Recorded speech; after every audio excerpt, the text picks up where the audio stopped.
Assalamualaikum warahmatullahi taala wabarakatuh. Apa khabar anda semua?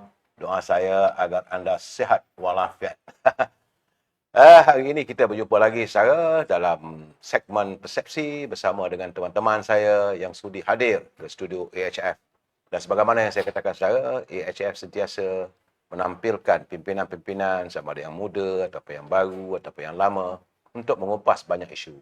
Malam ini kita akan mengupas tentang mencari erti madani. Ini paling penting saya sebab kita bercakap madani sana, madani sini, kadang-kadang orang pun tak faham. Dan bersama-sama dengan saya mengundang tetamu istimewa saya itu Saudara Mustafa Kamil Ayub. Apa khabar sahabat? Baik, Alhamdulillah. Terima kasih. Saudara kamera kat situ, saya tak payah tengok saya. Baik, Orang nak baik. tengok muka handsome, makin Ada, kacak okey. you.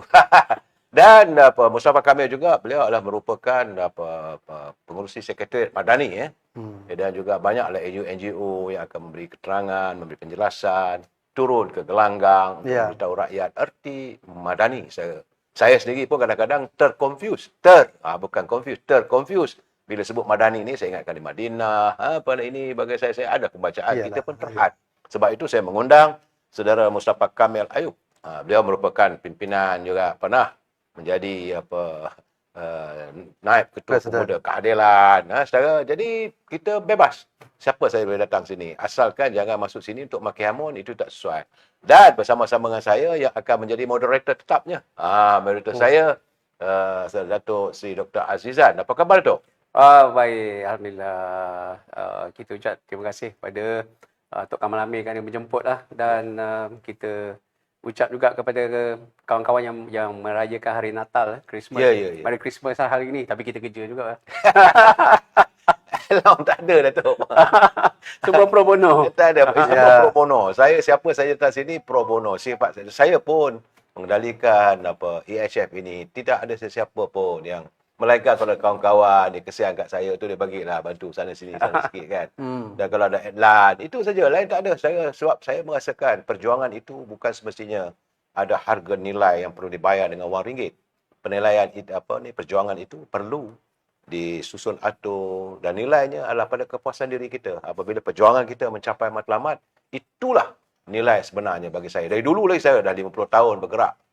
Sebab saya orang UMNO, saya bukan ahli UMNO, saya orang UMNO. Orang. Dulu berdebat juga dengan Saudara Mustafa Kamil ni sebab beliau ada keadilan dulu. Baik. Saya tak mau melengahkan waktu. Saya nak pas pada Datuk Azizan to begin the show. Sila Datuk, bila tanya malam ini kita kalau boleh kita pedal juga. Sila Datuk. Okey. Baik, Saudara Mustafa. Kalau kita tengok hari ini, kita dah setahun dah. Ya. Dah setahun usia kerajaan Madani ini dan terlalu banyak pencapaian-pencapaian yang telah kita capai. Tetapi saya melihat kita masih lagi agak gagal untuk memastikan bahawa rakyat di peringkat bawah faham apa itu sebenar konsep Madani. Kerana yang banyak diperkatakan oleh banyak pihak ialah tentang falsafahnya, tentang doktrinnya, tentang terasnya. Tetapi kalau nak dirangkumkan dalam bahasa yang mudah, saya rasa parti lawan lebih awal daripada kita. Dia bukan panggil Madani, dia panggil Madanon. Jadi Madanon itu lebih popular daripada istilah yang nak kita tanamkan di minda rakyat. Mungkin Saudara Mustafa boleh komen dari sudut itu.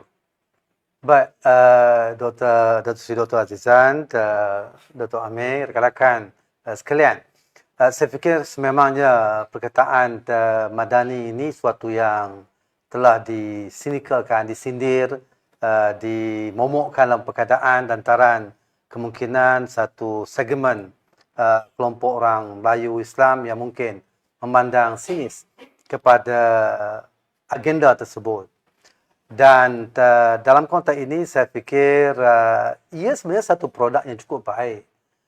Satu falsafah pembangunan negara atas nama Malaysia Madani sekaligus dengan sejumlah tindakan keutamaan yang ada dalam membangun negara Madani itu. Namun saya fikir dalam keadaan akibat momokan dan sneaker yang cukup kuat terutama dalam media sosial mengakibatkan ia agak tersudut. Tambahan pula media perdana kita mungkin belum cukup untuk mengetengahkan serta menyampaikan falsafah agenda pembangunan berteraskan Malaysia Madani yang diungkapkan oleh PMX Datuk Seri Anwar Ibrahim. Oleh demikian, saya fikir di situ, walaupun dalam tempoh setahun ini telah berlangsung ataupun berjalan konsep pembangunan berteraskan Malaysia Madani itu, namun saya fikir sebahagian rakyat mungkin masih belum dapat melihat dengan jelas serta tepat apa itu Malaysia Madani. Dan saya fikir dalam hal ini, apa yang perlu kemudiannya adalah supaya seluruh jentera sama ada kerajaan atau NGO atau swasta, seluruh lapisan masyarakat perlu didedahkan dengan setepat dan sejitunya makna Malaysia Madani, termasuk dari segi agenda ke akar umbi yang perlu dilakukan. Dan ini saya kira satu kerja yang perlu dijalankan secara berterusan, bersungguh-sungguh, sistematik, kerana serangan serta elemen sinikal.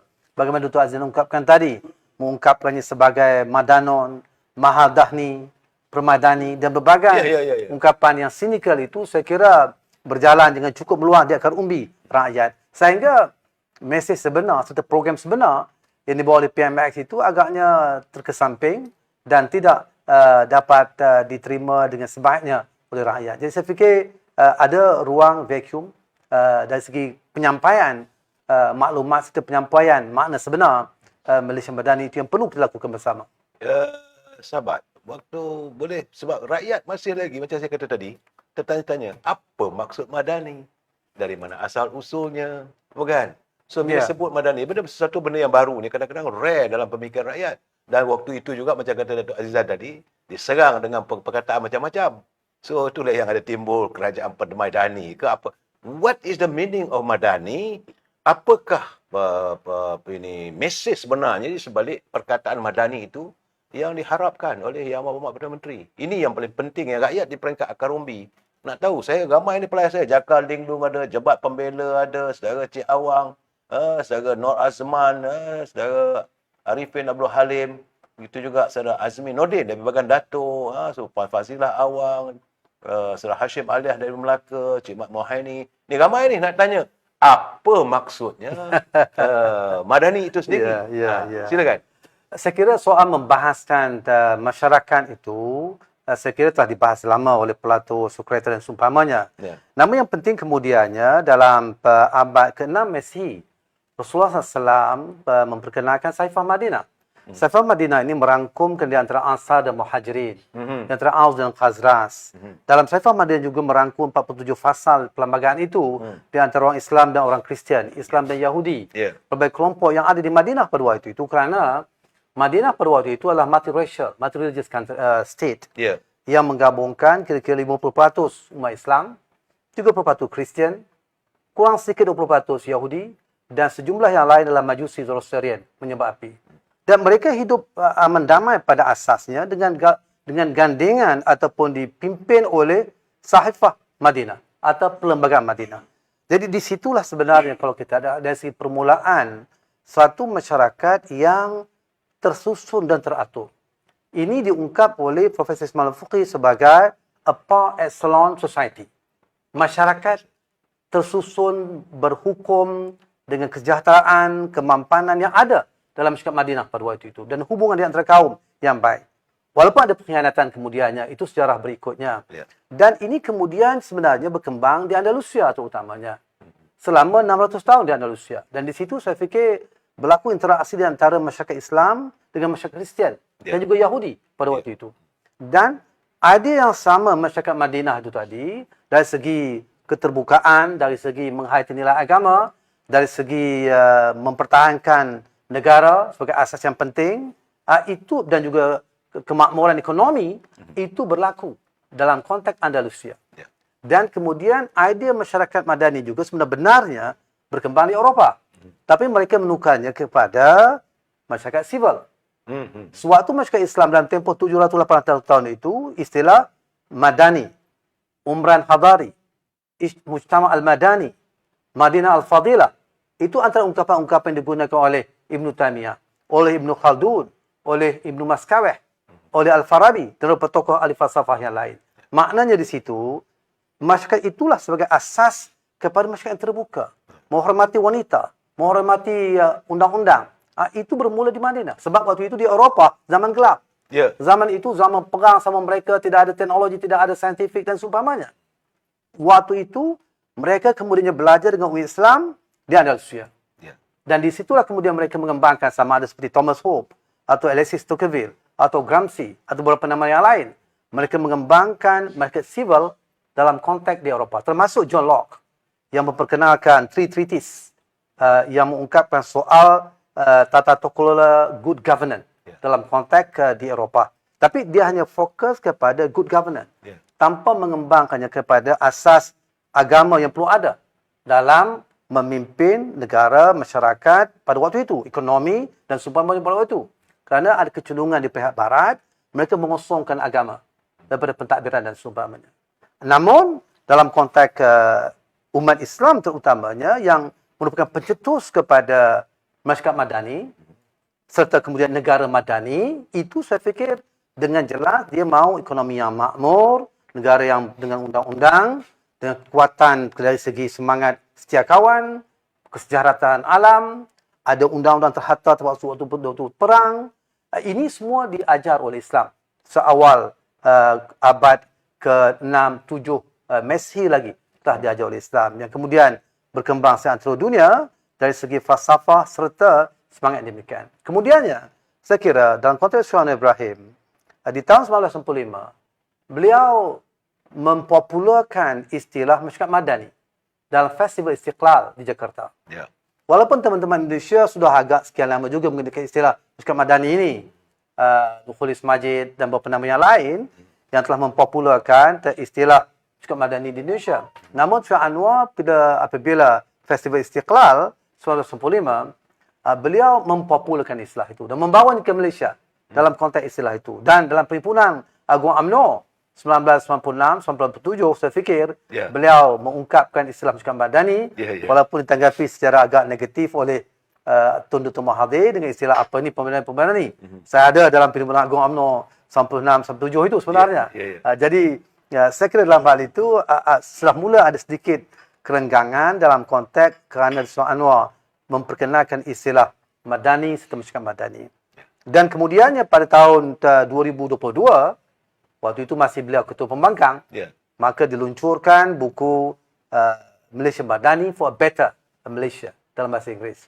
Dan dalam bulan November, dalam bulan berikutnya itu, November, beliau meluncurkan membangun negara madani dalam bahasa Melayu yang kemudiannya memberikan 6 rukun utama ataupun 6 prinsip sendi utama yang perlu ada dalam Malaysia Madani. Yang basically pada asasnya adalah merupakan nilai-nilai yang perlu dibina dalam membangunkan Malaysia Madani. Untuk mempermudahkan, betul, saya fikir dalam konteks itu sama ada kemampanan, kesejahteraan, ihsan daya cipta, kemakmuran. Ini semua adalah elemen-elemen ataupun sendi-sendi yang perlu dalam konteks membina sebuah negara Malaysia Madani dengan terjemahan-terjemahan program yang saya fikir telah pun ada. Sama ada ekonomi madani, sama ada langkah-langkah utama yang beliau ambil, serta beberapa program inisiatif peduli rakyat yang dilakukan sepanjang 2023 dan insya-Allah akan ditambah baik lagi menjelang tahun depan 2024. Dalam bajet 2024 saya fikir ada banyak lagi yang inisiatif yang akan ditambah baik menjelang 2024 ini. Jadi cuma sekali lagi saya fikir dalam hal ini Datuk Amir, maknanya soalnya penjelasan itu penting dan dipermudahkan. Untuk itu juga dalam konteks NGO yang sekarang juga aktif menggerakkan ini, kita menggerakkan suatu yang dipanggil sebagai SMARA, Sekretariat Malaysia Madani Rakyat. Kita mahu ke akar umbi membuat training, membuat penjelasan, penerangan kepada rakyat di akar umbi dari segi apa itu madani dan apa agenda, apa program, dan kita permudahkan dalam berbagai bentuk. Alhamdulillah, saya fikir yang terbaru kita buat di Perak, kemudian di Negeri Sembilan, dan mereka memberikan rating ke 90%, very good. Maknanya mereka faham, mereka sedar dan mereka akan laksanakan sebagai agent kepada Malaysia Madani ini. Tak ada anything. Baik, Saudara Mustafa, kalau kita tengok all in all, apa yang kita nak sampaikan ialah nak melahirkan satu bangsa dan sebuah negara yang mampu mempunyai nilai-nilai peradaban yang tinggi, Ya. kemakmuran ekonominya mampu dinikmati secara bersama, dan yang paling penting yang kita nampak dari segi dasar yang nak ditekankan oleh Yang Berhormat PMX ialah mengenai tentang tata kelola. Itu sebahagian daripada akhirnya yang kita nampak dia boleh dipecahkan kepada 8 bidang, ya, dari segi perundangannya, kemasyarakatannya, pembangunan luar bandar, pembangunan dalam bandar. Ada banyak perkara yang telah diberikan fokus. Saya nak promo sikit tuan-tuan dan puan-puan. Ini adalah buku terbitan Pejabat Perdana Menteri setahun bersama Kerajaan Madani. Baru saja diterbitkan. Jadi kalau kita nak faham apa itu Madani, di dalam buku ini telah pun dinyatakan dengan jelas apakah pencapaian-pencapaian yang telah kita kecapi sepanjang setahun pelaksanaan Kerajaan Madani. Jadi dalam konteks hari ini, dalam banyak perkara baik, dalam buku ini ada banyak perkara-perkara baik dan banyak perkara yang telah pun dinikmati oleh rakyat. Tetapi akhirnya manusia yang saya rasa kurang bertanggungjawab dalam negara ni, yang menganggap hanya diri mereka yang betul. Maka mereka cuba untuk membuat satu naratif bahawa negara ini orang Melayu dan Islam sedang diancam. Orang Melayu dan Islam itu terancam. Jadi dengan naratif tersebut, maka saya fikir Kerajaan Madani ini harus menjawab bagaimana, seperti mana yang diungkap oleh Ibn Khaldun dalam mukadimah tentang Umran Al-Alam. Bagaimana manusia itu boleh bersimbiosis, boleh coexist dengan hidup aman damai. Kita tak boleh nafi bahawa dalam negara ini ada juga orang Melayu, majoriti, ada orang Cina, ada orang India. Tapi yang cuba dimomokkan, orang Melayu dan Islam terancam. Jadi oleh itu kita harus menyatukan diri kita dengan dalam bentuk siasah. Dan ini mesti kita pertahankan kerana nanti mahkamah syariahnya, undang-undang syariahnya terancam. Komen Saudara Mustafa. Saya kira dalam hal ini, kalau kita lihat asas Masyarakat Madani awal Madinah pun sebenarnya masyarakat majmuk. Ya. Dalamnya ada 50% Islam, 30% Kristian, kurang lebih 20% Yahudi dan sejumlah Zoroastrian Majusi yang menyembah api. Dalam arti kata yang lain, masyarakat majmuk multiracial. Dan mereka pada asasnya hidup dengan aman damai. Cuma ada sekelompok yang mengkhianati, itu betul. Kemudian menjadi pekerjaan dan demikian. Tapi asas awal itu dia aman damai sebenarnya. Dan itu yang Rasulullah mahukan sebenarnya. Tetapi dalam masa yang sama, tidak juga kita menolak. Soal keperluan dari segi perpaduan umat itu penting. Itu betul, memang penting.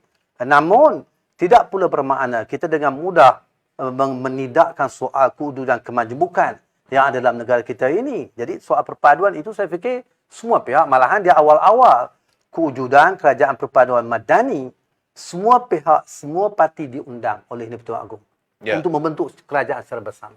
Dan sebenarnya di situ tidak ada pihak yang boleh menyalahkan untuk mengatakan yang Di-Pertuan Agong kita tidak mengundang. Mana mendapati bingsat lain, tidak ada. Semua pihak diundang. Cuma ada kalangan yang menolak untuk bersama. Jadi itu yang berlaku. Oleh demikian dalam hal ini, hasrat Kerajaan Perpaduan Madani sebenarnya kita mahu merangkul selama mungkin umat Islam, NGO dan sumbangan itu bersama. Mendokong dan tak perlu sampai sinika dan sumbangannya sebab saya tahu. Dalam perbahasan kita juga, kita tahu bahawa sebagian besar juga telah membahaskan istilah masyarakat Madani ini lebih kalangan. Cuma apabila ia dibawa dan dipopularkan oleh PMX kita ini, ada kalangan yang mulai sinikal. Oleh kerana bukan dia yang bawa. Oleh kerana bukan dia yang mempopularkan. Itu saja sebenarnya. Jadi saya fikir ini perlu kita selesaikan. Dalam arti kata yang lain, rakyat kita perlu didik, kita sampaikan kepada mereka. Sebab akhirnya, masyarakat Madani ini milik kita bersama sebenarnya. Termasuk untuk orang Cina, India, orang Dayak dan Kazakh. Malaysia Madani ini, saya dalam satu dialog membabitkan orang Kristian. Memang ada tokoh-tokoh Kristian, tokoh-tokoh Hindu, Buddhis, Confucius. Bersama. Akhirnya dia kata kami dengan 6 rukun yang ada itu, kemampanan, kesejahteraan, daya cipta, kami tidak ada masalah. Dan kita bersama dengan 6 rukun ini dan perlu kita gerakkan bersama. Dalam arti kata yang lain, kita tidak perlu wujudkan polemik dalam konteks kononnya dengan Malaysia Madani ini Islam terpinggir, Islam terancam, Melayu terancam, tidak. Sebenarnya istilah ini patutnya lebih menyatukan kita. Sama ada kita yang sama Islam, maupun di kalangan yang beragama lain maupun yang bukan Melayu, Malaysia Madani seharusnya lebih mempertautkan kita. Kerana ia istilah common yang boleh diterima oleh semua pihak.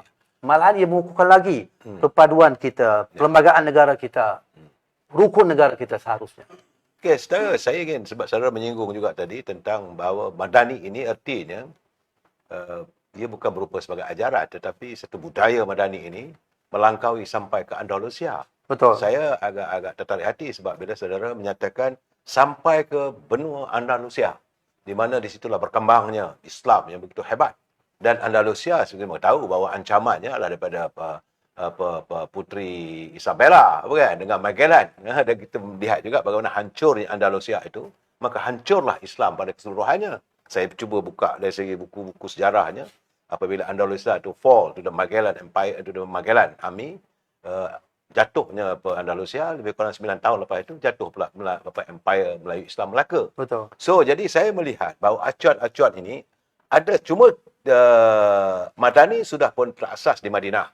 Artinya warga di Andalusia mereka menerima Madani. Betul. Cuma diganggu gugatkan oleh political scenario di Andalusia kerana ada ancaman, kerana ini yang tidak bersama bersekongkol ataupun tidak sehati dengan perjuangan Islam. Tapi dan dalam kerajaan itu sendiri, perebutan kuasa between the two Ahmad, pada anak-anak kepada raja ataupun khalifah Ahmad waktu itu, maka berlakulah kehancuran. Jadi apakah saudara melihat bahawa Madani ini dibawa daripada Madinah punya budayanya ke negara kita ini, dan apakah tiada ancaman?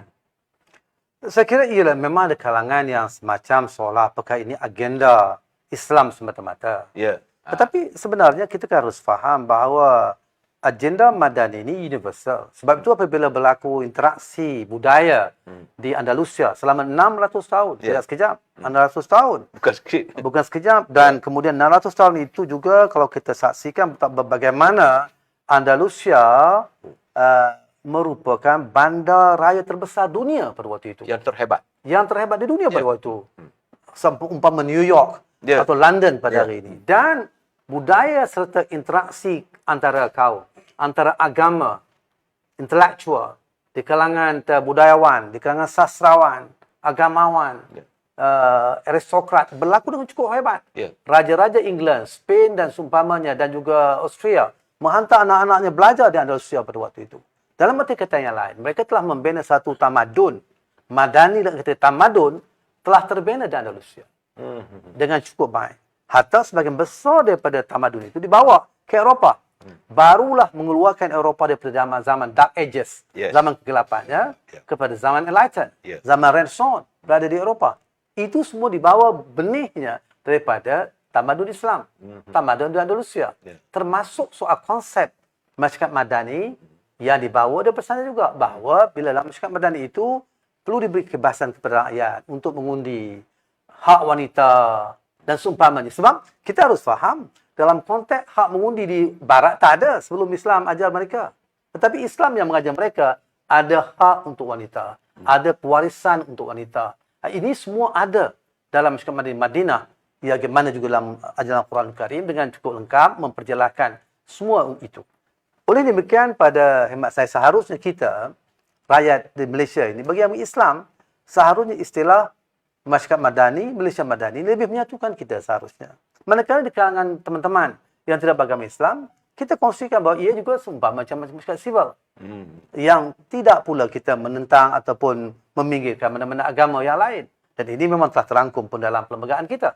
Jadi dalam hal ini sebenarnya ia patutnya merupakan suatu titik pertemuan kita dalam konteks memadukan rakyat Malaysia tanpa mengira agama dan kaum. Kita bersama-sama membangunkan dan meletakkan kembali Malaysia di pesada dunia. Dan alhamdulillah saya fikir Tuan Anwar, walaupun dengan serangan seumpamanya, beliau tu bekerja, sebab itu dalam tempoh setahun Malaysia Madani sudah ada 340 bilion FDI ataupun foreign direct investment menanti untuk masuk 2024 ini insya-Allah. Jadi saya fikir kesan ekonomi yang lebih rancak, yang lebih makmur akan kita dapat rasakan tahun depan insya-Allah, saya yakin. Baik, kalau tadi saya tertarik juga dengan apa yang Tok Kamal sebut dan juga Saudara Mustafa sebutkan tadi, sebenarnya kalaulah nak menjawab naratif Islam Melayu terancam sekarang ini berbanding dengan 74 ahli parlimen datang daripada Bersatu dan PAS yang kononnya mewakili suara besar orang Melayu. Tetapi kalau kita tengok apa yang cuba diusahakan oleh Yang Berhormat PMX pada peringkat awal dan juga yang diusahakan oleh Duli Yang Maha Mulia Seri Paduka Baginda Yang di-Pertuan Agong yang mahukan dua gabungan besar PH dan Perikatan Nasional ini disatukan, begitu juga dengan UMNO. Sebenarnya kalau itu berlaku, kalau kita tengok dominasi ahli-ahli parlimen Melayu Islam itu dan juga Bumi Putra jauh lebih tinggi daripada apa yang ada sekarang. Jadi isunya mengapa setelah mereka sendiri yang menolak untuk bersama dalam kerajaan perpaduan dan mereka mengatakan kerajaan ini Islam Melayu terancam, sama ada Tok Kamal atau Saudara Mustafa nak jawab naratif politiknya. Saya agak, iyalah, apa ni Tok Kamal pun boleh jawab secara kongsi sekali. Tapi saya fikir dalam hal ini, sebenarnya, iyalah, sepatutnya kalau jiwa kita terbuka dan untuk rakyat Malaysia, seharusnya kita menerima daripada awal pelawaan Duli Yang Maha Mulia Tuan Agong untuk betul-betul mewujudkan kerajaan perpaduan yang membabitkan Barisan Nasional, Perikatan Nasional dan juga Pakatan Harapan. Dan saya kira di pihak PH, di pihak Barisan Nasional sedia untuk itu. Cuma di pihak PN menolak gagasan atau cadangan demikian. Jadi oleh demikian berlakulah keadaan yang ketidakseimbangan dan keadaan jumlah ahli parlimen Melayu yang membentuk kerajaan perpaduan madani pada hari ini. Tetapi tidak harus dipersalahkan kerana pelawaan telah dibuat serta cadangan telah dibuat, namun berlaku penolakan di sana. Jadi saya kira dalam hal ini saya fikir rakyat seharusnya lebih bijak menilai siapa yang tidak bersedia untuk perpaduan.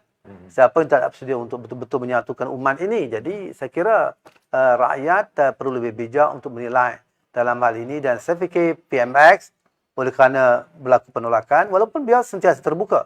Kalau ada kesediaan baru dan seumpamanya, saya lihat beberapa statement beliau sentiasa terbuka. Namun beliau tidak mahu pula kerajaan perpaduan madani ini digugat oleh mana-mana pihak sebab agenda yang ada di hadapan itu besar. Dan kalau kita lihat hasilnya mulai menampakkan buahnya. Termasuk pemimpin di peringkat antarabangsa.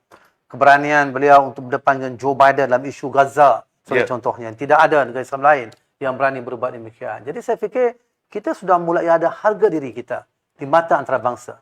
Dan saya yakin maknanya kalau kita seluruh NGO, seluruh pihak dan kalangan yang ada, termasuk jentera kerajaan yang ada, sama-sama kita mengganding bahu dalam hal ini, maknanya kita boleh betul-betul membawa Malaysia ke landasan yang sebenar, mengembalikan kecemerlangan serta insya-Allah saya yakin bahawa Malaysia sebagai Tiger of Asia itu boleh kita jadikan bersama dengan agenda reformasi yang bawa dalam semangat in uridu ilal islah masata' yang selalu dia ungkapkan itu. Saya kira beliau secara serius melakukannya dan kita mengharapkan bagaimana olahan supaya setiap strata masyarakat Malaysia kita ini boleh menjurus ke arah demikian. Okey, saudara menyentuh tentang soal 95, 96. Okey, saya suka juga Throwback. 95, 96 bagi saya itu saudara hadir dalam Perhimpunan Agong UMNO telah merupakan bibit-bibit percanggahan. Dan pada sekitar tahun 96, 97 itu Datuk Seri Anwar Ibrahim kebetulan dalam percutian yang amat Perdana Menteri, beliau memangku jawatan sebagai Perdana Menteri dan saat itulah beliau mengupakan pindaan kepada akta rasuah. Jangan lupa pada tahun 96 juga 96 97 itu di negara Indonesia sudah pun mula meledak dengan saudara pun faham, saya ingat saudara juga terlibat dalam perjuangan itu agenda KKN, korupsi, kronisma, nepotisma. Jadi inilah antara unsur-unsur yang membawa suasana yang akhirnya Datuk Seri Anwar Ibrahim berterkumban ke di belakang jeruji besi. Okey, orang kata macam-macam lah. Tetapi saya melihat apakah Madani ini sebab momen saja Datuk Seri Anwar Ibrahim memegang jawatan sebagai Perdana Menteri, apabila beliau melaungkan masyarakat Madani apa semua, beliau mau memerangi gejala rasuah ke akar umbi. Dan pada waktu itu orang banyak cakap, saya bangkari je Perdana Menteri ni. Sebab tak ada action dan sebagainya. Tapi peringkat akhirnya sejak seminggu lepas, sudah pun mula adanya gerakan-gerakan yang saya yakin bukan dilakukan oleh beliau tetapi kebebasan. Cuma saudara jangan lupa waktu beliau berucap di parlimen, saya menghayati ucapannya waktu di parlimen sebab beliau mengatakan dia nak memberi teguran kepada pimpinan Suruhanjaya Pencegahan Rasuah, you are working with a new prime minister. Kita ikut balik Dato' Azizan. So retinya apakah Madani ini akan memerangi secara sampai ke dasar soal korupsi. Ini saya nak tanya dengan saudara. Ini kena tanya Rizwan Ibrahim lah. Tapi saya fikir dalam hal ini beliau mengambil langkah-langkah secara yang sistematik, teratur, mengikut urutan kemampuan dan keadaan yang ada. Dan saya fikir bagaimana beliau selalu sebutkan bahawa janganlah dalam soal rasuah ini ikan bilis yang kita tangkap dan kita hukum. Jurung yang besar terlepas, itu saja. Oleh demikian, saya fikir dalam soal kebebasan media yang tadi Penutup Azam ungkapkan dan beliau berikan kepada media. Itu juga isi kerajaan, SPRM dan seumpamanya. Dan itu juga komitmen beliau bagaimana apabila beliau memangku sebagai Perdana Menteri sewaktu tahun-tahun 97 dahulu. Maknanya dia antara akta yang dipindah adalah soal akta pencegahan rasuah yang berlaku pada waktu itu. Dan itu saya fikir memang mengguris kalangan tertentu yang takut dengan perubahan akta yang ada pada waktu itu. Jadi saya fikir dalam hal ini beliau akan, saya yakin membiarkan pihak yang berkuasa berwenangan untuk menjaga tugas mereka tanpa interference politik. Jadi oleh demikian, sama ada mereka ahli kabinet ataupun bekas ahli kabinet ataupun tokoh-tokoh korporat dan seumpamanya, saya fikir memang terdedah kepada penyiasatan oleh SPRM dan seumpamanya. Dan untuk itu, saya yakin bahawa beliau committed dengan komitmen ataupun janji beliau, semangat dasar yang ingin beliau perjuang. Sebab antara lain terpenting dalam Malaysia Madani itulah tata kelola yang baik, good governance. Termasuk soal memerangi rasuah ke akar umbinya. Itu antara lain soal kemakmuran negara, ekonomi dan seumpamanya. Jadi saya fikir beliau akan melakukan hal itu dengan sesungguhnya bukan berupa lip service atau melepas batu tangga saja dalam soal memerangi rasuah dan seumpamanya. Termasuk soal memerangi kemiskinan. Itu juga antara prioriti saya fikir yang merupakan keutamaan kepada beliau dalam hal ini. Malaysia Madani. Baik, di peringkat awal, tahun pertama, setahun kerajaan Madani ini kita lihat tuan-tuan dan puan-puan, Yang Amat Perdana Menteri berjaya menstabilkan politik. Ini pada saya satu pencapaian yang paling penting, yang utama dapat diwujudkan di bawah pentadbiran kerajaan Madani ini. Kerana dalam dialog Yang Amat Berhormat PMX bersama kami, editor-editor kanan portal dan juga akhbar harian, Yang Amat Berhormat sebut ada usaha-usaha terkini yang telah digagalkan untuk memujuk GPS Sarawak supaya keluar dan memberi sokongan kepada pihak satu lagi. Jadi kalau kita tengok sampai hujung tahun orang nak bercuti ni pun mereka tak habis-habis dengan usaha nak menebuk atap ni. Tapi setakat ini jaminan Yang Amat Berhormat PMX mengatakan bahawa cubaan itu telah dinoktahkan melalui GPS. GPS mengulangi buat kesekian kalinya, mereka tetap bersama. Dan ini satu berita baiklah. Dan Yang Amat Berhormat juga beri satu kenyataan yang agak keras bahawa beliau di usia ini, beliau tidak akan kompromi dengan sebarang pengkhianatan. Ini saya ingat satu perkara yang netizen semua perlu tahu. Sebarang usaha pengkhianatan itu tidak akan mendapat tempat dalam kajian ini dan pastinya tindakan keras akan diambil. Baik. Tahun 2024 ini kita akan masuki era tahun kedua kerajaan Madani. Yang Amat Berhormat menekankan tentang ekonomi. Jadi topik 2024 ialah ekonomi. Kerana sudah kita asyik berpolitik penggal yang lepas sampai 3 kerajaan bertukar. Jadi tiba masanya kita serius dalam hal ekonomi. Dan yang paling menariknya yang kita bincangkan tadi ialah tentang tata kelola, tentang memerangi rasuah. Dan kalau kita tengok tata kelola, tuan-tuan dan puan-puan, 2-3 hari lepas MyCC telah pun mengambil tindakan yang Pembekal mengenakan makanan denda ayam. sebanyak 414 juta kepada 5 kartel pengeluar makanan ayam. Ya.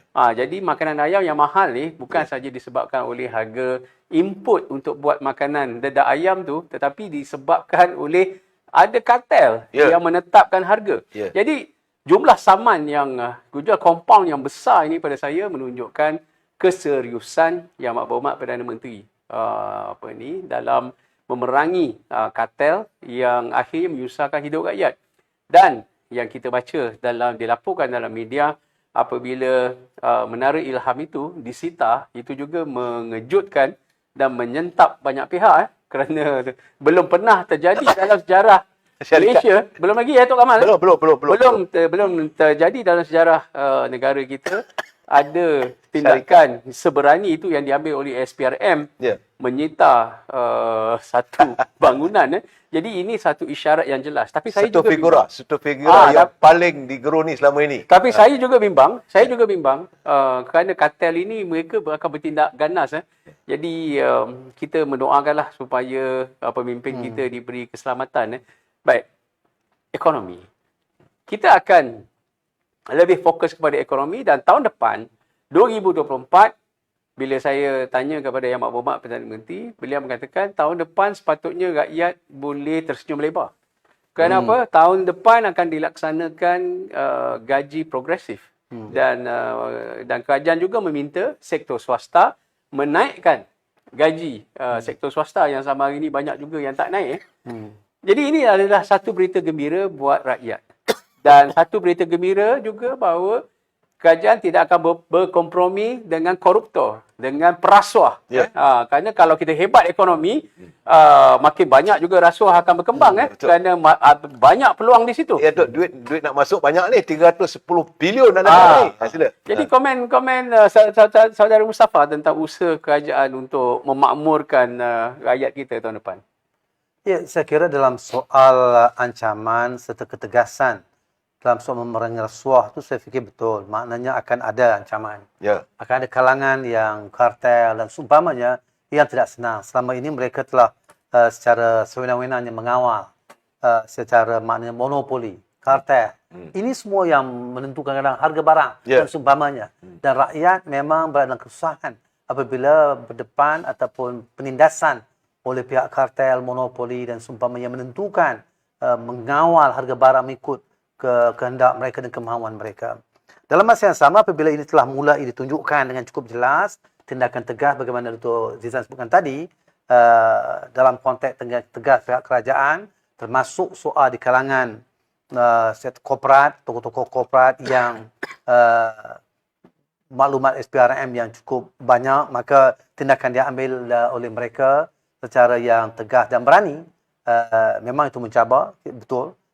Keadaan itu demikian. Namun saya fikir bagaimana yang kita ungkapkan tadi bahawa Datuk Seri Anwar memang cukup tegas dalam hal ini. Dan bukan nak main-main soal ini kan. Jadi don't play-play lah kan. Jadi beliau betul-betul serius dalam soal ini dan beliau yang memberikan signal kepada semua pihak supaya tidak bermain-main dalam isu ini. Sebab bagaimana Dr. Azhar ungkapkan tadi bahawa untuk kita memacu ekonomi kita, memakmurkan ekonomi kita, terus meyakinkan pelabur-pelabur antarabangsa, saya kira elemen tata kelola yang baik, elemen tidak ada monopoli, elemen ketelusan, ini semua penting. Dan tanda-tanda awal telah ada apabila 340 ke 310 bilion, 310 bilion ringgit Malaysia insya-Allah telah pun dimeterai untuk masuk ke Malaysia dalam tempoh setahun ini.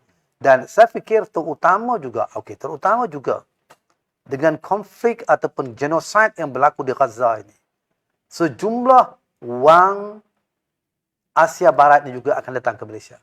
Mereka protes kepada mereka dan juga dunia Eropah.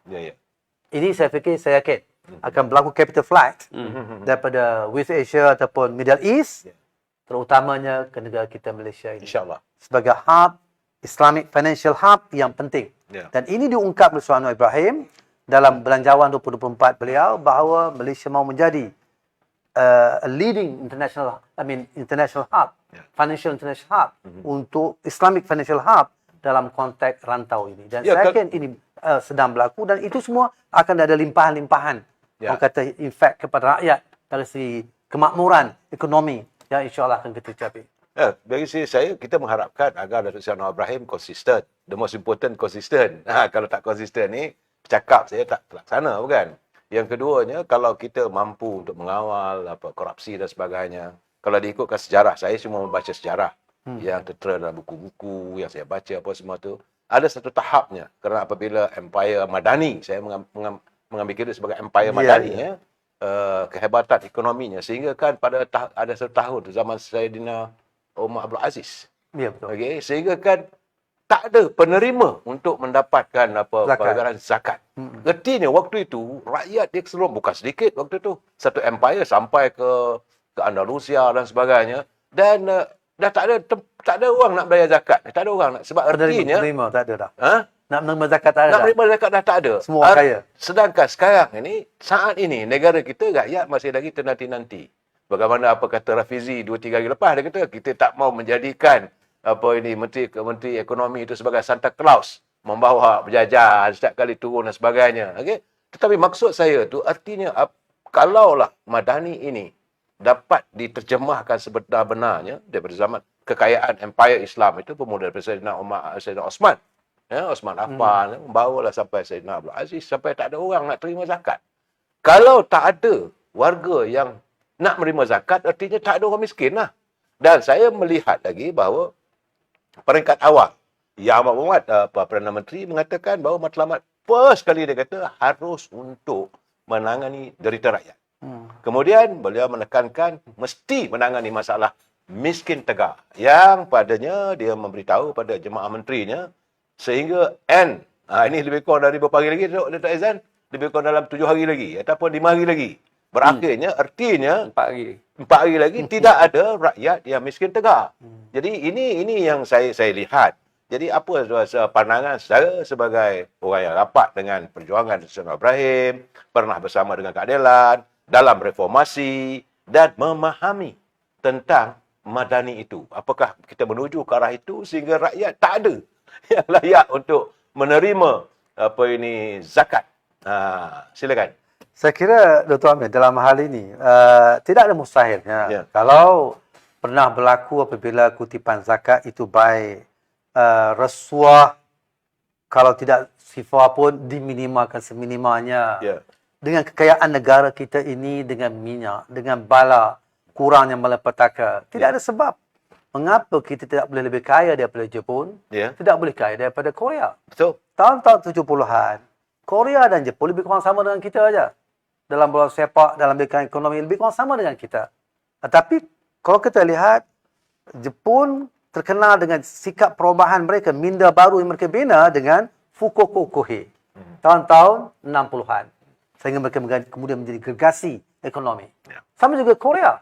Korea apabila lawatan oleh Presiden Pak Chung-hee ke Petung Bong. Pak Chung-hee pemain badminton. Pak Chung-hee, tahun 70-an. Waktu itu almarhum Tun Abdul Razak, Perdana Menteri kita. Dan beliau melawat gerakan negara. Dan antara yang beliau lihat adalah satu kaligrafi yang cantik di bilik gerakan negara. Dan ditanya kepada Allahyarham Tun, what is the meaning of that calligraphy? Allahyarham Tun menjawab, verily, never will Allah change the fate of a people until they change themselves. Allah tidak akan mengubah nasib mana-mana kaum kecuali mereka mengubah nasib mereka sendiri. Innallaha la yughayyiru ma biqaumin hatta yughayyiru ma bi anfusihim. Dan Presiden Pak Chung-hee kemudiannya membawa, dia kata, this great philosophy. I must bring back this philosophy, this sentiment, this motivation back to Korea. Dan terus melancarkan apa yang dipanggil sebagai Semaun Undung. Ya, Semaun Undung. Tu Amir orang lama, dia tahulah Semaun Undung ni kan. Dan selepas beberapa tahun, 20-30 tahun, betul-betul menjadi gergasi hingga hari ini. Korea. Apa masalah kita? Apa masalah kita? Korea Selatan bukan Korea Selatan, bukan Korea Utara. Maknanya dari segi sumber mereka tak banyak. Malapetaka mereka dengan tsunami-nya, gempa bumi dan seumpamanya. Betul. Mengapa tidak kita? Jadi kita sebenarnya dengan resource, sumber asli yang kita ada, kalau ditampung pula, ditambah pula dengan tampung tidak ada korupsi, minimal korupsi, pengurusan yang cekap, kita insya-Allah sebenarnya boleh lebih ke depan berbanding Korea Selatan dan Jepun hatta dalam hal itu. Jadi saya fikir sampai ke tahap demikian bagi saya tidak ada mustahilnya untuk kita, sebab memang negara kita kaya. Dan tambah pula saya sebutkan tadi, dengan krisis ataupun genosid di Gaza, sejumlah pelabur-pelabur Arab juga akan datang ke rantau kita ini. Negara kita terutamanya, insya-Allah. InsyaAllah, mudah-mudahan. Insya-Allah. Baik, dalam kita mengejar impian untuk memberi kemakmuran kepada negara dan rakyatnya, kita juga melihat kepada sejarah lampau, kebanyakan peradaban-peradaban yang hebat-hebat ini musnah disebabkan oleh pertama pengkhianatan dan kedua persepsi. Betul. Soal pengkhianatan kita dah sebut tadi, PMX tidak akan berkompromi dengan pengkhianat sama ada dalam kalangan parti-parti gabungan mahupun dalam penjawat-penjawat awam. Kita tak nak ada deep state dalam kerajaan. Tetapi dalam mengurus kejayaan ini, kita berhadapan dengan satu masalah melawan dan memerangi persepsi.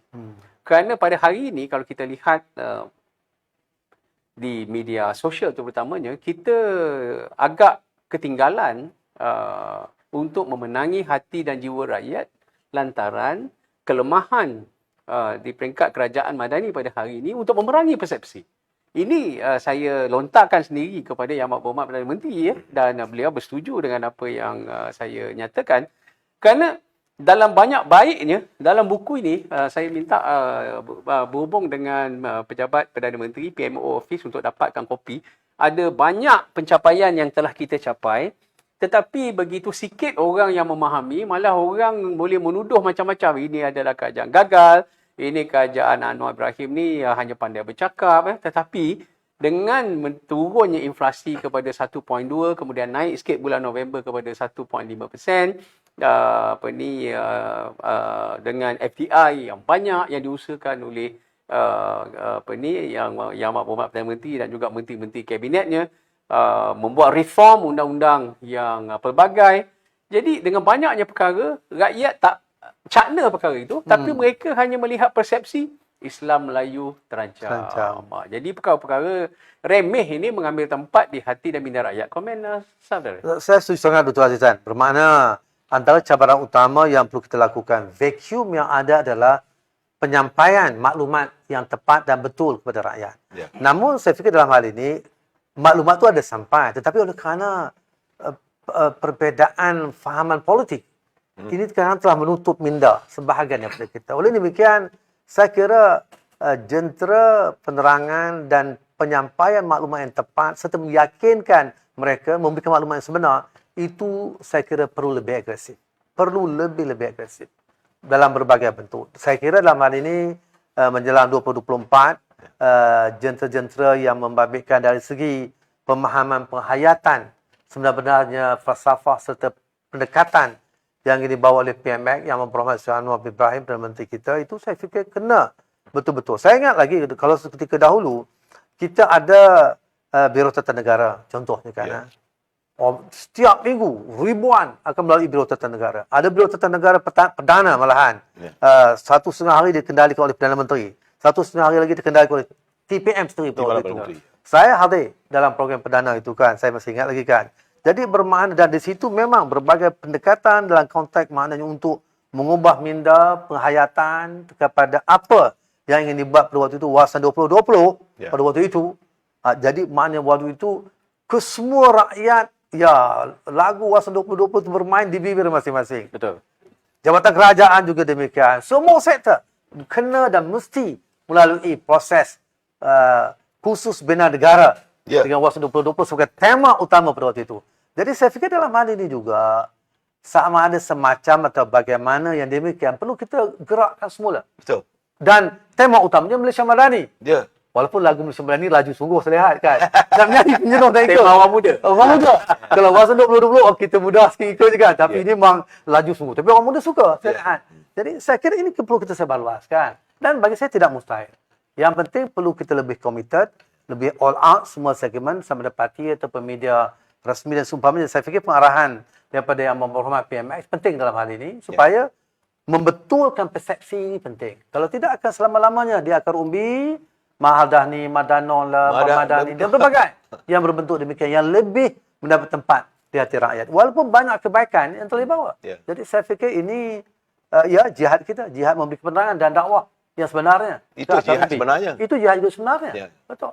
Dan saya, Saudara Mustafa, saya tertarik hati juga bila saudara mengatakan negara kita ni, it is one of the country in the world. Saya dah, alhamdulillah, ada rezeki Allah SWT beri kesempatan untuk Betul. saya melawat banyak-banyak buah negara dan sebagainya. Negara kita ni dari segi disasters lah kita. Main disaster. Typhoon kita tak ada. Kalau sedangkan Taiwan, kalau sudah pergi ke Taiwan, Korea, Jepun, ada waktunya bila dibadai oleh typhoon tu, memang tak boleh nak buat apa pun sampai jam, sampai seminggu, 2 minggu tak boleh buat kerja. Kita tidak ada big flood. Sekarang ni masih musim banjir lah. Teman-teman yang Sikit lah. tinggal di Kota Baru, di Kelantan dan juga di Terengganu. Berhati-hati ya, masih musim hujan ni. Tapi kita tidak melampau Betul. kita punya kebanjiran yang kita alami. Dan kita tak ada volcano. There is no volcano. Yang ada volcano negara sebelah jiran kita, itu Indonesia. Dan kemudian kita juga tidak ada earthquake. Gegaran ke apa, bumi. Kalau saudara pergi ke Korea ataupun di sebelah negara sebelah Jepun dan sebagainya, mereka cukup takut dengan earthquake ni. Betul. Bahawa bila-bila masa saja earthquake boleh berlaku. Dan penghasilan bumi kita, Allah SWT, sebab itu China, pergi China dulu punya Mong ataupun dia punya Sami. pemimpin-pemimpin mereka mengatakan Malaysia ini ada semenanjung emas. Ada Golden Peninsula. That's right. Dengan penghasilan minyak. Minyak tak ada waktu tu, tapi kita ada biji, kita ada kita ada getah, kita ada macam-macam lah produknya. Macam ke balak dan sebagainya. Ya, macam di Sabah tu dari dulu lagi. For years lain tak ada. Balak Sabah is the world record. Kayu yang terbaik. Dengan keadaan keberhasilan begitu, pendapatan negara yang banyak semua, dia hanya boleh, macam saya satu ni saudara awang ni saudara. Dia kata saudara mana tadi tu? Saudara dia mana tadi? Dia kata bahawa Cik Awang. Kata Cik Awang, semua itu boleh terlaksana dan rakyat dinikmati kalau tidak ada ketirisan. Tak ada projek, tak ada pemimpin yang akan mengkayakan kroni. Macam kita katakan KKN tadi lah. Ya. Kronisme, korupsi, nepotisme. Dan sebenarnya dapatlah juga kita mengalami suasana di zaman Saidina Omar Abdul Aziz. Jadi saudara komen sedikit tentang ini. Ya, betul. Saya kata ini lanjutan daripada yang tadi lah kan. Ya. Maknanya memang Allah beri segala-galanya kepada Anugerah kita. pada negara kita. Anugerah negara kita tu berbagai sebenarnya. Dan dengan kepelbagaian kaum dan agama yang ada pada kita ini, sebenarnya ini juga satu rahmat kepada kita. Ya. Untuk kita saling kenal mengenal. Semangat itu yang perlu kita ada. Bagaimana Al-Quran sebutkan li ta'arafu itu. Semangat itu yang perlu kita ada dalam menanggapi kepelbagaian kaum dan agama yang ada dalam negara kita ini. Bukan sebaliknya.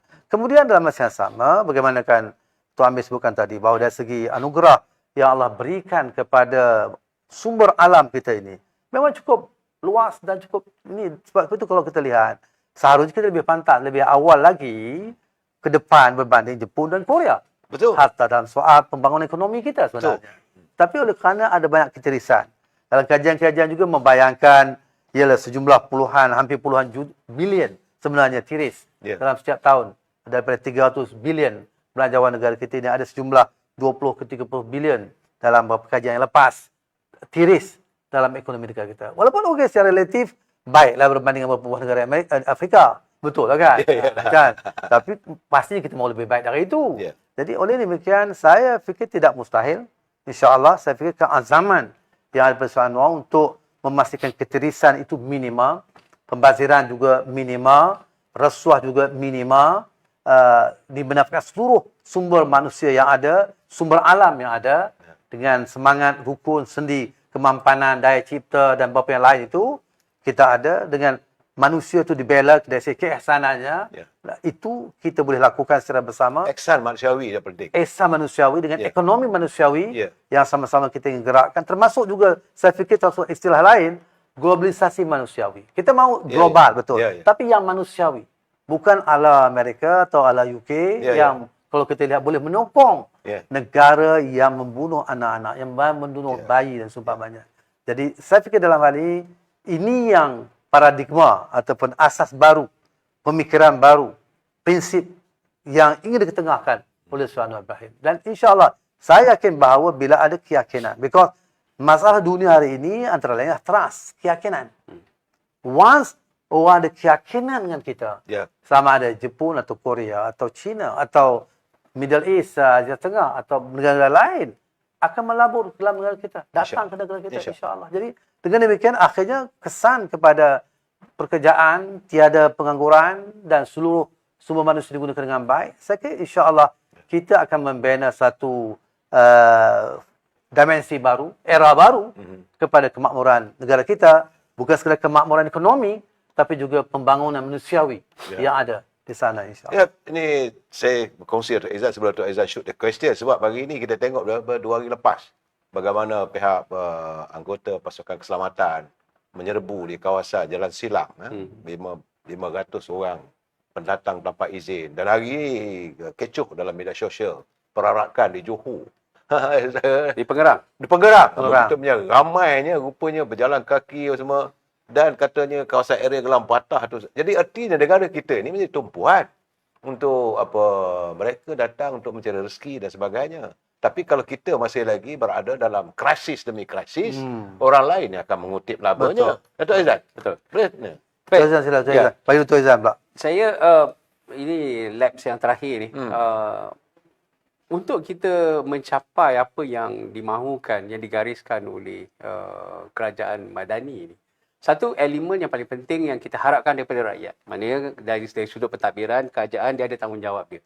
Tapi di kalangan rakyat, kita mengharapkan kebersamaan untuk bersama-sama dengan pentadbiran ini untuk mencapai apa yang telah kita gariskan. Kerana kalau semua usaha yang dilakukan oleh kerajaan itu tidak mendapat respon dan kerjasama yang baik dari rakyat, saya yakin agak sukar untuk kita capai objektif itu. Komen. Okey, sebenarnya jawapan itu sebenarnya betul. Sebab saya fikir dalam hal ini, maknanya kalau kita lihat mana-mana perubahan besar, dia perlu ada perubahan minda. Sebab tu Jepun tadi dia ada falsafah serta motivasi Fukukokuhi. Ya, Fukukokuhi. Korea. Paulo Undong. Ya. Jadi dalam konteks kita pun, kecemerlangan tamadun Islam sebagai contohnya apabila Umar bin Aziz dan seumpamanya. Mereka ada apa yang dinamakan sebagai Quranic culture. Budaya Al-Quran.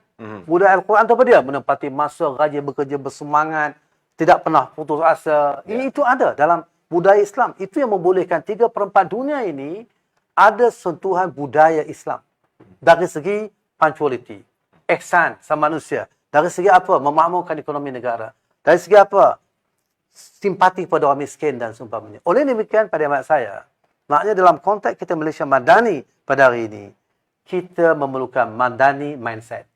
Ya. Kalau dahulu, Datuk Seri Abdul Rahman, dia ada revolusi mental. Revolusi mental. Betul. Buku dia ada. Revolusi mental pada waktu itu. Jadi saya fikir dalam hal kita hari ini, kita perlu bina minda Madani. Atau Madani mindset. Yang dalam minda Madani itu, saya fikir perlu ada soal apa? Disiplin. Soal bekerja keras. Soal tanggup risiko.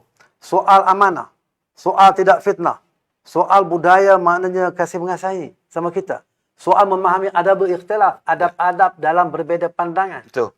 Kita memang tidak akan serba sama. Dengan isteri pun kadang kita berbeza dan seumpamanya. Tetapi ada adab dan etikanya. Sebab itu seorang sarjana Islam, Taha Jabil Al-Lawani, rakan Dr. Anwar Bahim juga, menulis buku Adabul Ikhtilaf fil Islam. Adab-adab berbeza pandangan dalam Islam. Dan terutama di kalangan pemimpin Melayu Muslim, kita kena baca buku itu. Sebab tidak boleh terelak, kita akan ada berbeza pandangan. Tapi kita kena faham akhirnya, kita nak mempertahankan agama kita. Nak mempertahankan bangsa kita, negara kita. Jadi, untuk itu maknanya, keutamaan, walaupun ada berbeza pandangan, kita kena utamakan kepentingan rakyat itu. Kepentingan negara kita itu. Sebab itu dalam minda madani pada masa saya, hal ini penting. Dan minda madani juga bermakna bukan kita mempermain-mainkan 3R. 3R ini tidak salah, itu realitinya. Kita ada royal, kita ada race, kita ada religion yang berbeza. Tetapi akhirnya, setelah ungkapkan tadi, mengenai Al-Quran ungkapkan dalam surah Al-Hujurat, akhirnya semua benda itu li ta'arafu. Untuk saling kita kena mengenal, menghormati. Bukan saudara kena mengenal, tapi saling hormat menghormati. Sebab itu kalau kita lihat dalam sejarah hari ini pun, ya, Kristian tetap ada juga di Syria. Tetap ada beberapa negara Arab. Di Egypt sebagai contohnya. Ada, masih ada sebab lagi. Sebab dihormati. Mereka juga bukan makna budaya di Egypt lebih teruk lagi. Begitu kan. Jadi bermakna kita juga dalam hal ini seharusnya melihat kebaikan kaum dan agama yang dalam negara kita bermula dengan persefahaman sama kita secara yang menasabah, persefahaman. Kalau tak boleh bersama pun tak apalah. Tapi biar ada persefahaman. Kan? Biarlah cari-cari bulu ayam. Ya. Akhirnya bercantum juga. Jadi jangan sampai maknanya dengan kita berbeza pandangan ini, kita start, ni kafir, ni tauhid, yang ini tak syar'i. Permusuhan yang tak ada sepadan. Permusuhan yang berterusan. Ya. Walhal kita patutnya bagaimana Rasulullah SAW membina Madinah pada waktu itu. Dibina dulu ialah Masjid Quba. Masjid Quba itu tempat perpaduan di antara Ansar dan Muhajirin, di antara Aus dan Khazraj. Ya. Semua umat Islam berhimpun di sana. Betul. Rasulullah persatukan. Bukan tempat untuk berkelahi. Bukan. Demikian juga apabila Rasulullah SAW arahkan Abdurrahman bin Auf Ya. untuk membersihkan pasar Madinah. Ya. Yang waktu itu dikontrol oleh sejumlah Yahudi yang menekan, menindas dengan riba, dengan penyelungan, penipuan, timbangan, seumpamanya. Ya. Maka Abdurrahman bin Auf betulkan pasar Madinah pada waktu itu.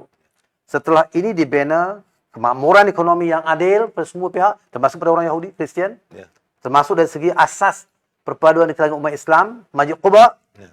ini mencantumkan semua kekuatan kecemerlangan masyarakat Madani yang telah dibina oleh baginda SAW. Terpancar sehinggalah ke benua Amerika, sehinggalah ke benua Eropah. Sebab Amerika juga sebenarnya orang Islam lebih awal Ya. ke Amerika, Ya. bukan Christopher Columbus. Betul. Orang Islam sudah sampai ke benua Amerika 700 tahun sebelum Christopher Columbus. Betul. Dua pelayar yang membawa Christopher Columbus juga adalah Muslim. Muslim. Betul. Spain pada waktu itu. Jadi bermakna dalam hal ini yang dibawa oleh Rasulullah Ibrahim, bermakna bila melihat bahawa semangat, nilai, bila pada waktu Islam yang universal.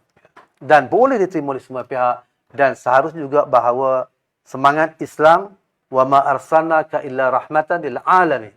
Tidak aku utuskan kau ya Muhammad kecuali untuk membawa rahmat ke sekalian alam. Dan saya yakin ini juga yang sedang dibawa oleh Rasulullah Ibrahim di bawah slogan Malaysia Madani, dan tugas kita, saya yakin bagaimana Dr. Azizan ungkapkan tadi, untuk betul-betul sampai kepada rakyat mesej ini dan maklumat ini secara tepat dan betul. Jangan diselewengkan, jangan diitukan. Dan saya yakin kalau insya-Allah kita bekerja keras, dengan pengalaman saya beberapa bulan ini, saya lihat mereka mulai lebih mengerti. Ya. Lebih mengerti. Walaupun betul ini dia kata kami tak tentang, tapi kami tak faham apa benda. Oleh demikian, dia tak boleh nak jual produk itu. So, we need a good salesman. Ya. We have a good product, Malaysia Madani. Actually, a very good product sebenarnya. Betul. Dan tidak juga dia berkecangan, ia kecampungan juga daripada Wasan 2020, Islam Hatari, Satu Malaysia, kemudian Keluarga Malaysia. Saya agak tidak juga orang katakan satu yang detach daripada semua itu, tidak. Kesinambungan, tetapi soal Anwar saya fikir Madani ini ada asas falsafah kesinambungan yang lebih jelas, yang lebih kuat. Dan untuk itu saya fikir kalau ini produk yang kita ada, even we can sell the Malaysia Madani at the world stage. Ya. Dan ini saya buat juga buat waktu unggah baru-baru di bulan September yang lepas, beliau mulai memperkatakan secara ringkas Malaysia Madani di pentas antarabangsa PBB. Saudara, begitulah. Memang subjek ini terlalu panjang. Saya berhasrat kalau boleh masa-masa mendatang, kita dapat mengundang untuk menghadapi tahun-tahun 2024. Kalau dapat, kita nak bawa sekali lagi Saudara Mustafa Kamil hadir untuk kita berbicara. Sebab Madani ini sekarang mula kita dapat faham. Saya mengucapkan terima kasih sebab kita ni bunuh waktu, saudara. Dan saya bagi ruang untuk Dr. Azizan sepatah dua kata. Ini baru moderator pertama sekali dalam AHF ni. Sila Dr. Azizan. Baik, apa yang kita nak rangkumkan pada hari ini ialah masyarakat kita terpecah-pecah akibat daripada terpengaruh dengan agenda sesebuah entiti ataupun pihak-pihak tertentu. Kerana kalau sama ada sedar atau tidak, kita nampak elemen-elemen atau ciri-ciri khawarij itu dalam masyarakat Islam khususnya itu terlalu menebal. Apa yang datang daripada kami itu betul, yang datang daripada kamu itu salah. Jadi kalau itu yang sering dipermainkan, kita tidak akan ada titik temunya. Macam tadi Saudara Mustafa sebut, adabul ikhtilaf itu, adab-adab untuk berbeza pandangan itu tidak diraikan.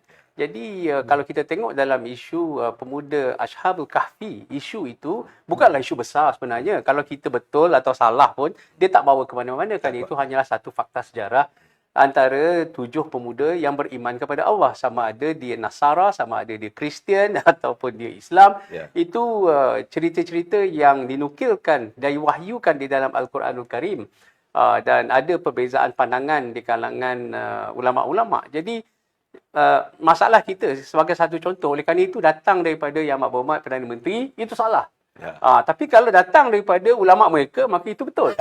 Jadi perkara ini tidak akan ada titik temunya kalau kita mewarisi ciri-ciri yang ada pada golongan Khawarij ini, yang kalau kita tengok apakah mereka tidak beriman, mereka beriman kepada Allah, mereka ahlul Quran, mereka hebat kan, tetapi oleh kerana mereka sentiasa menganggap diri mereka betul, akhirnya masyarakat itu berpecah-pecah. Ya. Jadi kita ambil kesempatan pada malam ini supaya hentikan polemik yang tidak menguntungkan. Jadi perkara yang ada khilaf, biarlah khilaf, dan jangan kita orang awam memperdebatkan seolah-olah kita ini arif dan alim dalam bidang itu. Jadi tak payah nak cerita kedai kopi. Banyak perkara yang kita boleh cerita yang sama. Nak cerita benda-benda yang berbeza ni mudah. Kan?